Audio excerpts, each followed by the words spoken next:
কোনো কিছু না হতে পারে।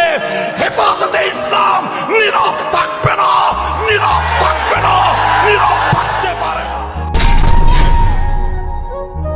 আমি চাই আমি একবার শহীদ হই, আবার আমি জিন্দা হই, আবার শাহাদাতের মৃত্যুবরণ করি, আবার আমাকে জিন্দা করে দেওয়া হোক, আমি আবার আল্লাহর জন্য জীবন দেব।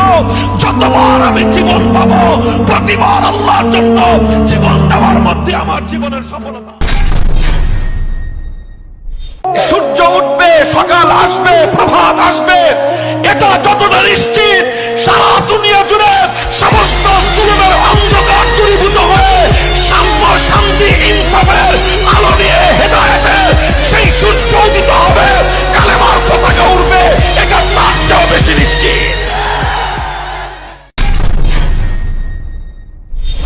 আজও নবীকে গালি দিয়ে কোন কুলাঙ্গার স্বাভাবিকভাবে পার পেতে পারে না। এখনো এই জমিন নবীর ইজ্জতের হেফাজতের জন্য লাখো নবীর উম্মত জীবন দেওয়ার জন্য প্রস্তুত। আল্লামা জুনায়েদ বাবু নগরীর নির্দেশে বলতে চাই, মাথার গর্দানের উপর থেকে কল্লা কাটতে পারে, হেদায়েতের পথ থেকে এক চুল পরিমাণ সরে যাওয়ার ইচ্ছা আমাদের নয়, ইচ্ছা আমাদের নয়। আমি স্বনির্বন্ধ অনুরোধ করব, আগে এই নাস্তিক মুরতাদদের মুখ সামলে কথা বলতে বলেন।